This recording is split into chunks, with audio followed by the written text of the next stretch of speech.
Assalamualaikum warahmatullahi wabarakatuh.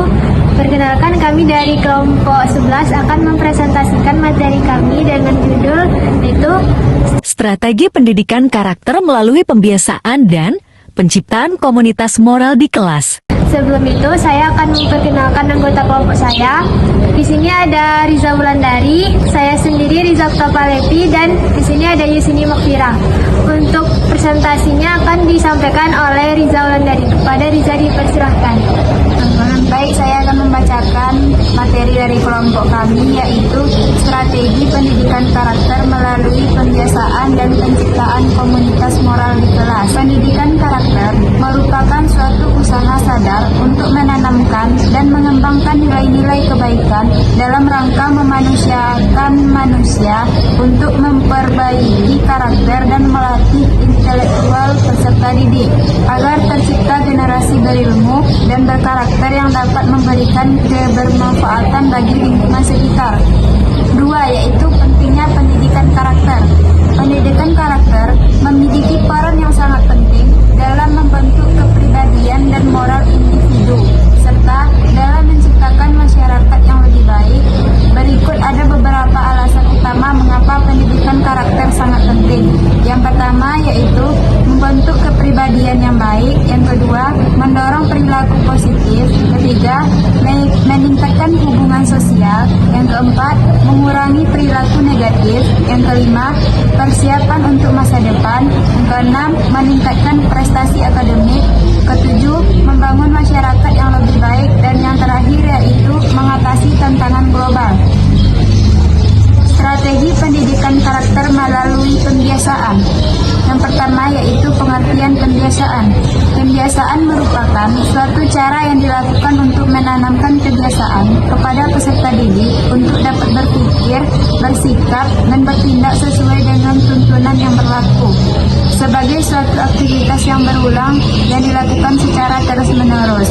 Pembiasaan dilakukan untuk membentuk seseorang yang dapat terbiasa berpikir, bersikap, dan berperilaku dengan baik. Yang kedua yaitu contoh pembiasaan positif. Yang pertama, mengucapkan salam setiap pagi. Yang kedua, merapikan tempat duduk dan ruangan kelas. Yang ketiga, jadwal pikir kelas. Yang keempat, menggunakan kata-kata sopan. Yang kelima, kegiatan refleksi harian. Yang keenam, penghargaan dan pengakuan perilaku baik. Baik, selanjutnya akan dilanjutkan oleh Yusini Makfira. Baiklah, saya akan melanjutkan presentasi kelompok. Selanjutnya ada implementasi pembiasaan di sekolah. Implementasi pembiasaan di sekolah memerlukan strategi yang terstruktur dan konsisten untuk memastikan nilai-nilai karakter tertanam kuat dalam diri siswa.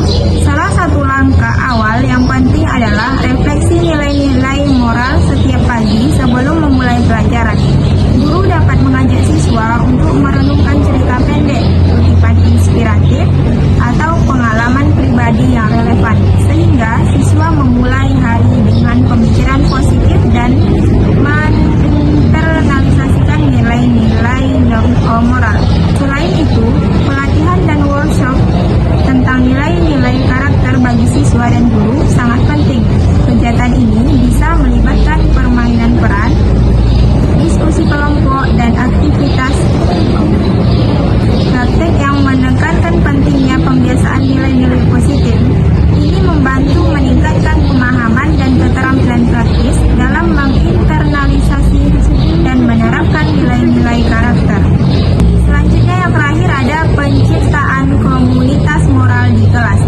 Komunitas moral adalah konsep yang merujuk pada suatu kelompok atau lingkungan yang mana individu-individu di dalamnya berbagi nilai-nilai, norma, dan prinsip-prinsip moral yang sama. Pada dasarnya, komunitas moral berfungsi sebagai sebuah sistem pendukung yang menekankan pentingnya tanggung jawab sosial dan kejujuran, keadilan, empati, dan rasa saling menghormati. Komunitas moral dapat dibentuk melalui berbagai strategi, yaitu yang pertama,